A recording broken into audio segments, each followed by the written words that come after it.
Maybe. We'll find out as the referee, Barrington Patterson. This fight ends up maximum 8 minutes, 2 3-minute rounds with a minute between. Ooh, From Paul Hilz has put Greg Mayne down. 3-punch combination. And that answered our question, is he too laid back loose or is he elastic loose? And the answer is spring. Absolutely, boom.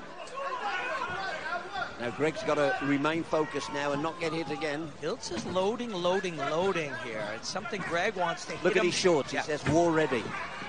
You see he's arched right over, tucked chin way deep, almost a curvature to his spine here. He looks as if he'd be happier fighting in the streets. Does that make sense? Yes, you know what I mean? 100%. Interesting here as well. Hilz low like that. Greg Mayne's landed a few punches off the top of the head. It's really hard on the hands. The great Jimmy Sweeney... we're both down. Hit again.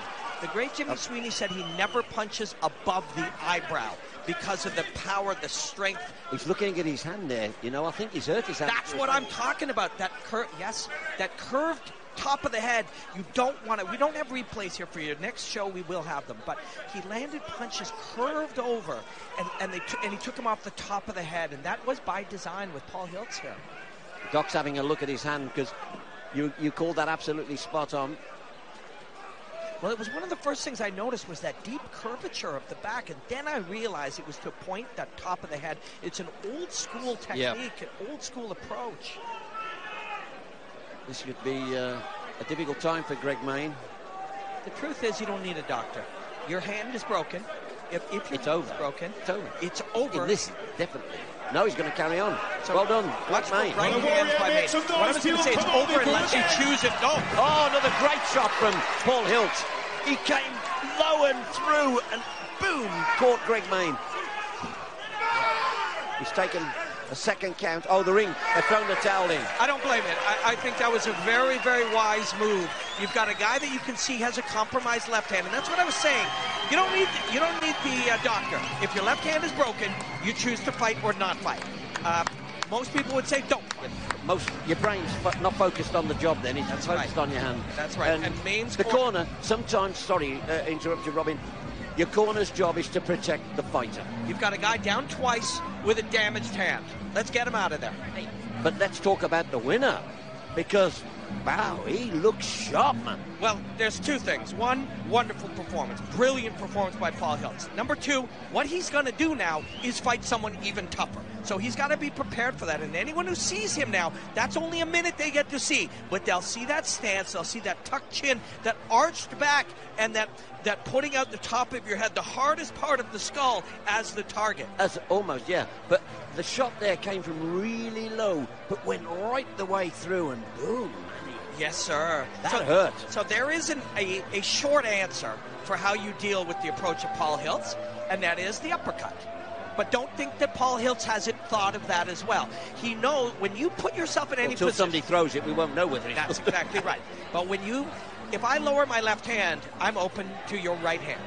Unless I'm prepared for it and I want to counter it, right? So part of what you're saying is unless you invite me. Exactly. So part of the structure of how Paul Hilz set that target of the top of the head leaves him vulnerable to the uppercut. So he'll be prepared for that, and the next guy who fights him, the uppercut will want to be part of their arsenal. Brilliant performance. I like Paul Hilz. I like what we saw in that minute.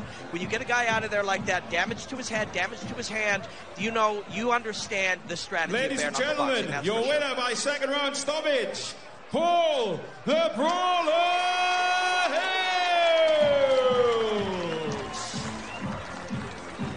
Right, Greg Mayne's got something to say, people. Just want to say thank you to the 40-odd people that have come to support me on the 5 fights I've had on this show. It's a great show of it. I've enjoyed the experience, and I said it's time to call it a day now. 43. They're not getting any younger. So. Granite Greg Mayne, people want a legend. Give it up for Granite Greg. Greg Mayne,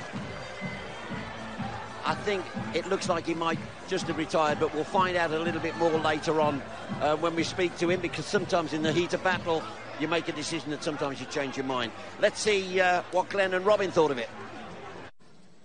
Well, what a start to BKB that was. I mean, I've got to say, you know, hats off to Greg Mayne, 41 years of age, getting in the ring, and Hilz is 37.